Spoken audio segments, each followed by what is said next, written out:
If you got transported to the book Legends of the Fall and had the same experience with Brad Pitt as our lead had in this movie, would I ever see you again? Maybe? Maybe? I don't know. Hey everybody, welcome back to Hit or Miss Hallmark Movie Reviews. We are still in Loveuary this month. Yeah, Jane Austen and Hallmark are still together. Still together. Yes. The third movie in Loveuary is An American in Austen, starring Eliza Bennett and Nicholas Bisghop. Eliza Bennett. I mean, that crazy. is her real name. Oh my goodness, how perfect is that, right? The writer here is Cameron Johan. I think it's Johan. Some other credits include A Paris Proposal. We just talked about that on our live. Love's Greek to Me and Groundswell with Lacey. And the director here is Claire Niederprum. Some other credits include A Pinch of Portugal, A Royal Corgi Christmas, and Christmas with the Campbells. So, what's this one about? Harriet, who thinks that no real man compares to Mr. Darcy, is transported into Pride and Prejudice, literally, and gets an unexpected chance to find out. Harriet! Harriet! Harriet! So what do we think? You know, I must say, I am a sucker for when characters break the fourth wall. Oh yeah! But only when they do it effectively, and that can be hard. No better example of that than Fleabag. Maybe Ferris Bueller's Day Off is pretty great too. So when the opening of this movie starts with Harriet addressing us as the audience, even for just those 3 seconds, I knew we had something different here. So I got excited. Do you even know where you're going with this? I also love a good time travel movie, so, you know, this had some great details going for it. Yeah, the intro was really cool right off the bat. I like that it was a world that she was writing and how she condescendingly talked to herself out of it. Yeah, I thought it was fun. I liked the energy of this one, so yeah, I liked it. You know, when Harriet got transported, I think the Bennett sisters and Mr. Darcy, I thought they were wonderful. They were casted, I think, almost perfectly here. They really captured the spirit of Austen. Better than I've seen so far in Loveuary, I think. Oh yeah, this is by far the best Austenisms we've seen in Loveuary. I think so too, yeah. Everyone was dead on point for me, like literally every character. This one is pretty derivative of, I don't know if you've seen these, but Lost in Austen or Austenland with Kerry Russell. No, yeah, I know of it. But you know, like with the Hallmark curve on there, this has just enough sappiness, and it's also cuter and sweeter than those.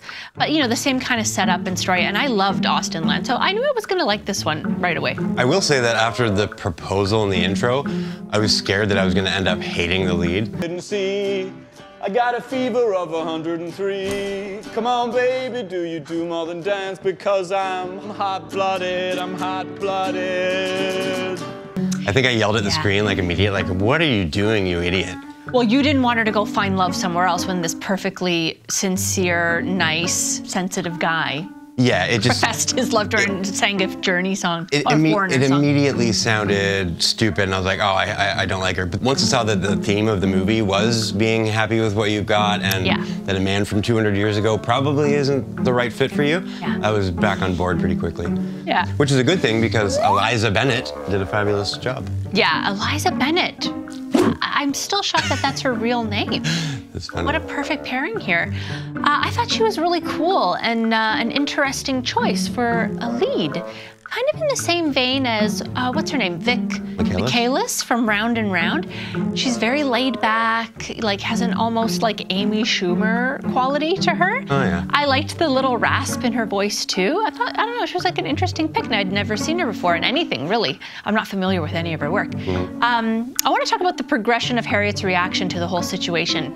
I thought it felt pretty natural, you know, how long like she thought it was a prank before realizing that she actually had been transported. Like her reactions and behavior, I think was pretty natural. Sometimes it could take a long time to realize, oh, we're still in this? I don't know what's going on here. I mean, I don't know. I still think that was kind of stupid. I was gonna leave that for nits, but I mean, it just, you know, maybe that was your nit. If it took you longer than an entire day to figure that out, then you might be. Well, she found it on the second day. I know, right? but like, I don't know. Like, it's excessive. Like, I think you would realize that you're in a completely different place. Like, also, like, Why would you think your friends would kidnap you and like drug you and like it seems a little. Obviously, it's over the top and far-fetched. Well, I know. But we are in a time travel movie after all. We got to suspend a little bit. I liked that the whole experience brought Harriet back to Ethan. I mean, that was the only way it had. It had to have. I would have been really upset too if she like fell in love with Mr. Darcy. No, it would have been really dumb. He seemed like such a sweet guy. She was the one who seemed pretty lost, and of course, you know, thought she wanted a Mr. Darcy kind of guy, but realized that no, that was a big no for her, and that she had her own better version of Mr. Darcy at home. And the ending was very sweet when she proposes to him. Spoilers. They did it proper. I mean, the writing here was very good. Lots of funny references and like double entendres that I think even Jane herself would have snickered at. Wow. And they managed to play around with the Pride and Prejudice characters just enough so it felt original, but still stayed very true to the book, as our lead tried to correct that world back to the book version that she loved. Yeah. I kind of got some like Biltmore vibes in terms of the creation of the story, because it was like, was it Harriet's meddling that made the story that way? I was slightly confused, actually. Was it the mere presence of her that slowly started to divert kind of the original plan or the original story? I think so, or just her being there, like the story never was supposed to be like that, and she was the one that made it like that. That was a little unclear, though. Yeah. I don't know. I don't think it matters so much. I don't think that was developed as much as it could have been. Do you know what I mean? Fair. I don't know how purists, like Jane Austen purists, are liking these. Like, I don't know for sure how faithful to the original story they're staying. I mean, this one definitely seemed like they were going for that. But also, it's an original movie, so you got to take some liberties. Well, obviously, that's kind of what I was saying. But you think it's pretty faithful? I mean, it seems like it was. I also thought it was funny how her character from the future played with like the 2-century-old mentality of the rest of the cast. Yeah. Like whenever she would make a sarcastic remark and it would kind of fly over one's head. Lizzie, that is not a behavior to encourage. You didn't understand what she was talking about. Yeah, and I actually looked into that because I was like, oh, I guess, you know, sarcasm hadn't been invented yet. But looking into it, sarcasm was actually invented by the Vikings and passed on to the British in like 1050 AD. The British perfected it, maybe. Yes. Yeah, so it definitely was around, so I guess I was wrong.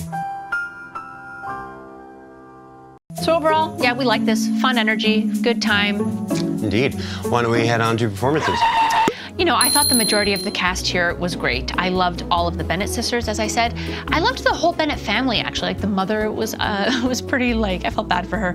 And she got to redeem herself in the end with 2 of her daughters getting married. I felt kind of happy for her in the end. But Jane, in particular, seemed very natural. And I was like, you know, it was like she was plucked right out of the 1800s and put into this movie. She was very natural to me.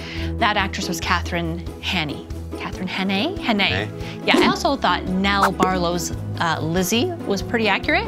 She was intelligent. She was an independent thinker. She had a great sense of humor, but you know, she also had still a little bit of naivete there. Maybe a little proud. I guess that's the whole thing, right?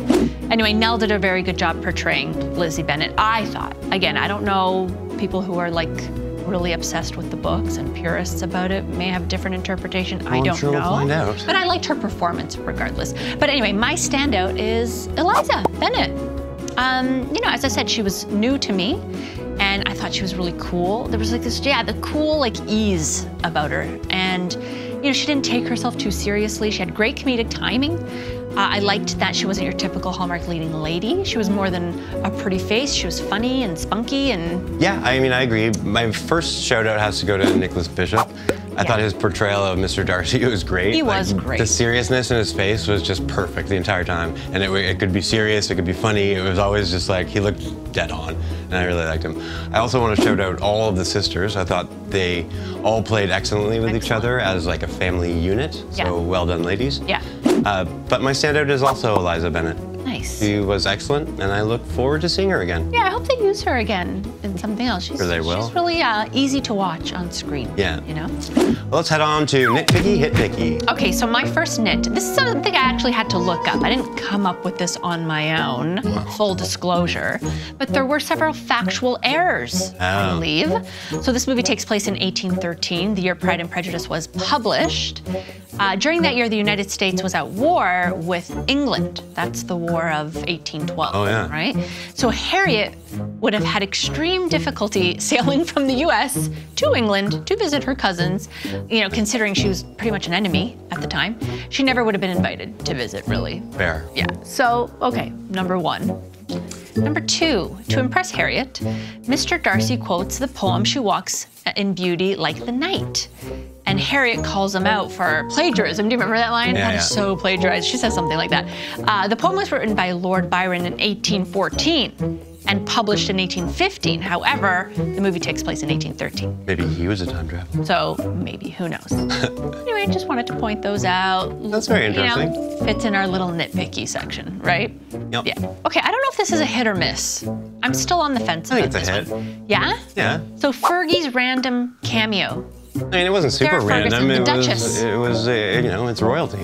It did seem odd. Sort of out of place. Like and also like how did Hallmark manage to make that happen? I think she's hurting for a paycheck. Maybe, I don't know, maybe. Anyway, it was fun to see her because she's so recognizable and she was part of the royal family. And she had minimal lines, so really it didn't deter from anything. But I'm not really sure who she was supposed to be. I know she was the guest of honor, but was she Charles Bingley's cousin or something? I think so, yeah. They didn't make it. She mentioned Charles, and it was really funny to hear her name drop Charles. Charles, yes, I know. Just seemed a little odd. That's why I was unsure if it was like a hit or miss. Yeah, definitely. But definitely something to call out because it definitely stood out for sure. Yeah. Okay, another nit. The carriage. Was the carriage empty in this scene? It was. We cut from 3 of them inside the carriage, Harriet, Mr. Darcy, and Lizzie, to outside the carriage, and it looks totally empty, right? Yeah, I mean, it was, but probably for safety concerns.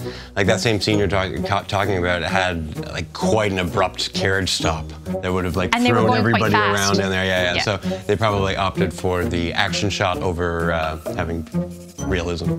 But the continuity or issue really like was glaring to me. Well, I was like, there's no one in that carriage. We just saw them in there. Yeah. I noticed it, so. Yeah. All the double entendres and writer speak. Oh, that's cool. There were tons. Yeah. Hit. Oh yeah, the hot-blooded cover. Because I'm hot-blooded, check it and see. I got a fever of 103. It was pretty fun. Hot-blooded, oh my God. And I like the play on words with both of them being foreigner fans, and then Harriet spending the rest of the movie as a foreigner. Oh, very nice connection. Yes. It's all in there. That's good. All right, well. Let's head to the Hallmark report card. Let's do it. A promotion or deadline? No. No. A career-driven lead.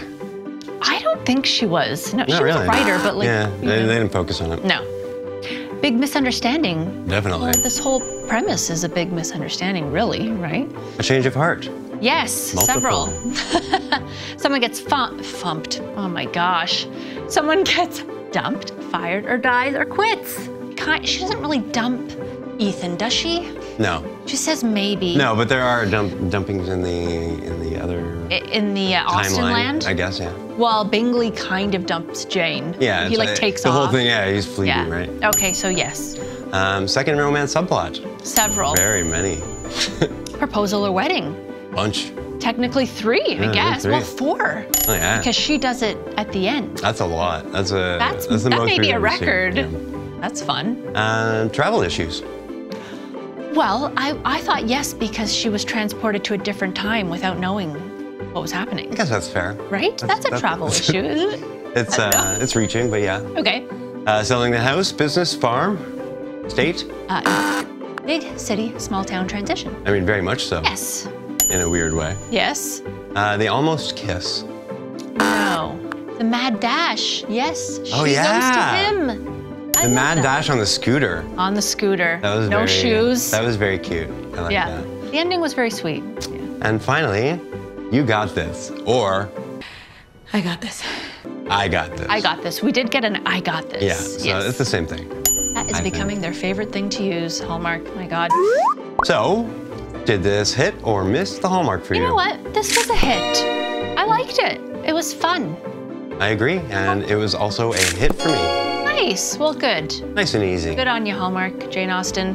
But let us know what you thought in the comments below. Was it a hit or miss for you? Yeah.